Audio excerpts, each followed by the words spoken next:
Hello, it's Eric here, and then so let's get back to the philosophical issue, the logical issue of circular reasoning, and then I just want to mention again that I record all these videos on my smartphone, yeah, and so there is no post editing using some editing software on my PC, and I do everything in just one take, and I just want to see how far I can take this kind of video recording. I just want to see how far I can take it, without resorting to some really advanced editing tools on my PC. Yeah, and it shouldn't be that hard to do. Yeah, because I'm only talking about the philosophical issues. Yeah, videos on philosophical issues should be very easy to make, and it shouldn't need any post editing. Yeah, I mean, we're not talking about landscape photography and things like that. In that case, you really need to do some post editing. You have to do it. You have to do it in many takes, and then just to make sure that the final product is consumable. Yeah, is agreeable. Yeah, and but I'm just talking about the philosophical issues, and so I want to see how far I can take this kind of video making approach. Okay, so let's get back to the circular reasoning. So this is a part two in continuation to part one last time. So last time we gave a couple of examples of circular reasoning. Yeah, circular reasoning is one of the biggest mistakes that people make when they are having some kind of either casual conversation or having a logical discussion and things like that. Yeah. Okay, so here I'm going to relate the problem of circular reasoning to another problem, which is the problem of the induction method. The induction method in doing science. And let me give you the first example. Yeah. So let's say, for example, I'm saying, okay, I observed the sunrise today, and also I observed that the sunrise tomorrow, and then I observed the sunrise 2 days later, 3 days later. And so therefore, I induce that the sun will always rise in the morning, yeah.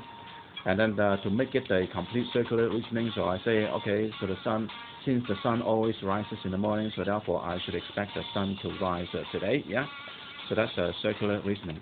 And then so therefore, some people would use this circular reasoning to prove that the sun will always rise in the morning. But you cannot prove anything like this, using circular reasoning, yeah, using induction. Yeah, the reason is because if you want to prove that the sun always rises in the morning, you have to check that the sun always rises in all mornings, not just this morning or tomorrow morning or the morning 2 days later, 3 days later. Yeah, you have to actually observe that the sun rises in all possible mornings. Yeah.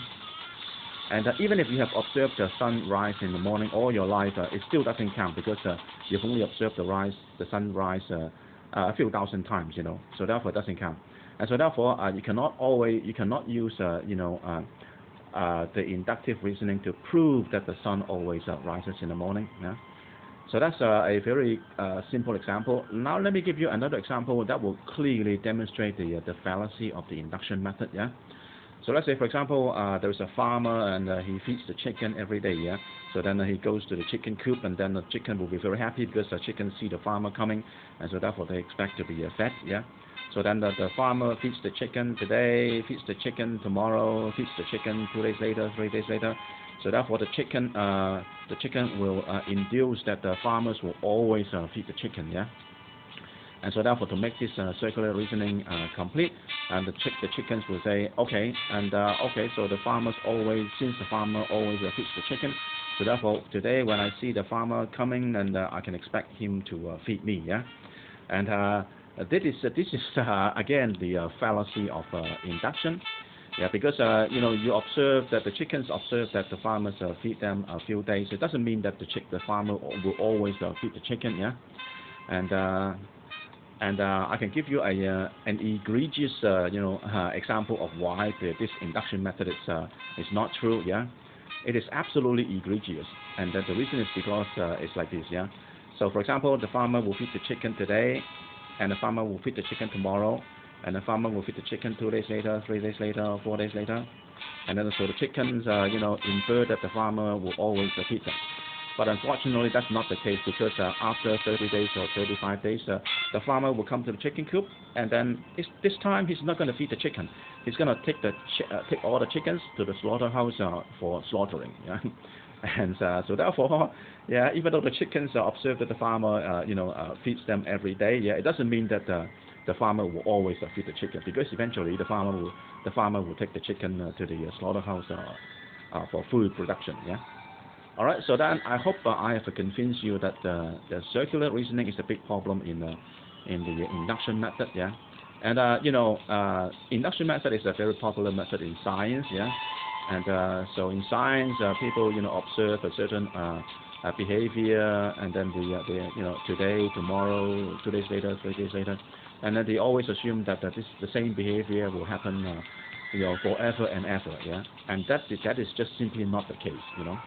All right, I'll see you in the next video on another logical problem. All right, I'll see you then. Bye.